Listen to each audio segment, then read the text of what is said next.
So one of the more interesting stories we're hearing out of the NBA right now is that the San Antonio Spurs, aka R.C. Buford and Greg Popovich, the two head honchos in charge of the Spurs organization, are going to be asking Victor Wembanyama for his input this coming offseason.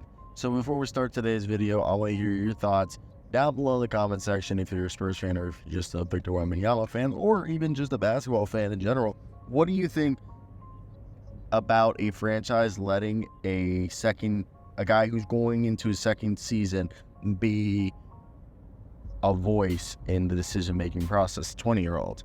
I think it's smart, especially if they're going by the approach that, hey, in the NFL, they do that. You need a rookie quarterback so you can win on a rookie quarterback contract. Maybe they're trying to do that approach because of how good Victor Wembanyama is. So this report, by the way, is coming from Matthew Tynan of Corporate Knowledge. It's been speculated that San Antonio Spurs rookie Victor Wembanyama won't be patient in waiting for his team to start winning. Wembanyama said he's on the same page with the Spurs, to the point that he'll be involved in the offseason transaction conversation. Quote, it's a lot of communication with the coaches in the front office to know where we're comfortable with each other in the game and where we're not comfortable, to know what kind of pieces we would need to add.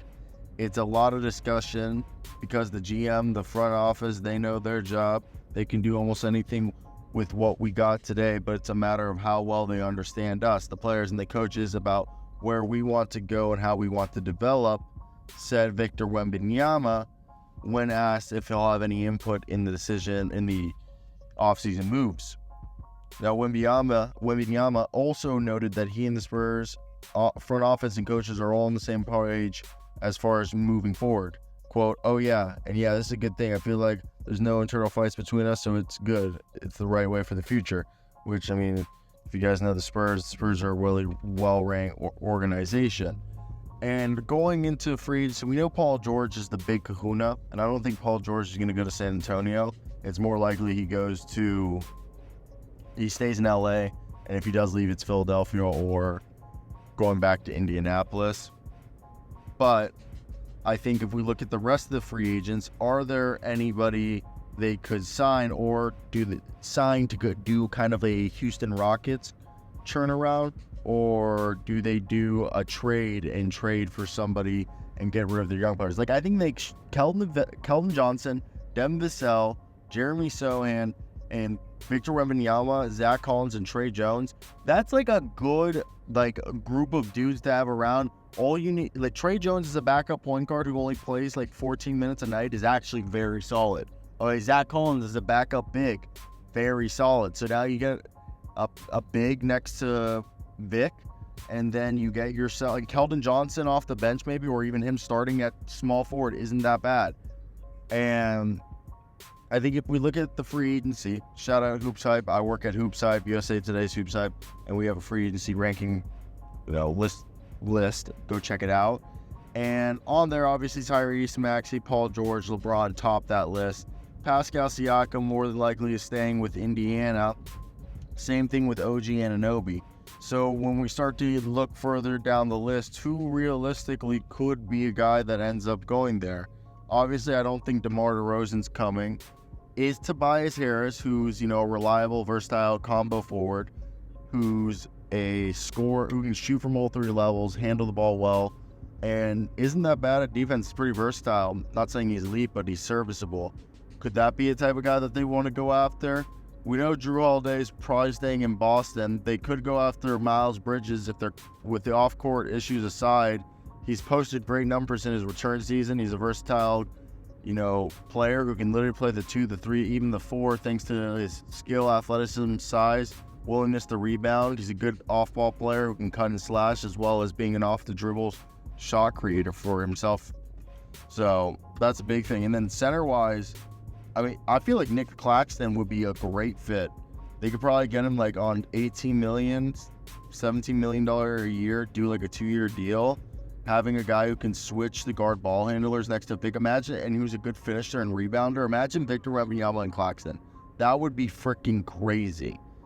And And I also like Emmanuel quickly, but I don't think he solves their point guard position. The point guard market, I would love them to bring in Malik Monk, who could be the scorer that they need, or a Bruce Brown, which would help solve their defense.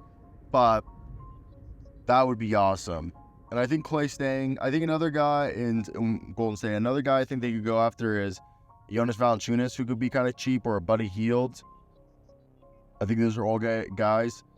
Bringing in Tyus Jones would be a cheap starting point guard who's like a safe point guard who can start or is better off the bench, but is like an average starter who has a very high assist to turnover ratio, but he rarely risks with the ball. He's a good shooter, including off the dribble from mid-range, and he's averaging 12.5 points, 3 rebounds, and 7 assists on 50% from the field and 42.6% from the 3. Not a great defender, though, so that's the thing. And there's vets like Gordon Hayward, or they go after a guy like Saddiq Bey, who's coming off an ACL tear. And if they want to do a cheap center who's on a rotation, maybe Isaiah Hartenstein to rotate with Zach Collins. Those are guys I like. And then, one of the Martin twins. The point guard market's where they might have to go trade for somebody, or if Chris Paul gets cut, they could go and get CP3, the point guard. But, guys, I really think the market that they have for themselves currently is it's like a blank canvas and however they want to go with it. I think personally, you get a guy, if Chris Paul's out there, you bring in Chris Paul, then you bring in like either Bruce Brown, Buddy Hield, Contavious Caldwell-Pope, like a combination of those guys there's also Isaac Okoro's going to be out there. I think Gordon Hayward gets hurt too much but either Tyus Jones or any of the guys that I've previously mentioned, like obviously Nick Claxton would be super cool. So there's plethora of dudes that I think fit their needs, and I think the Spurs can get very good very quickly.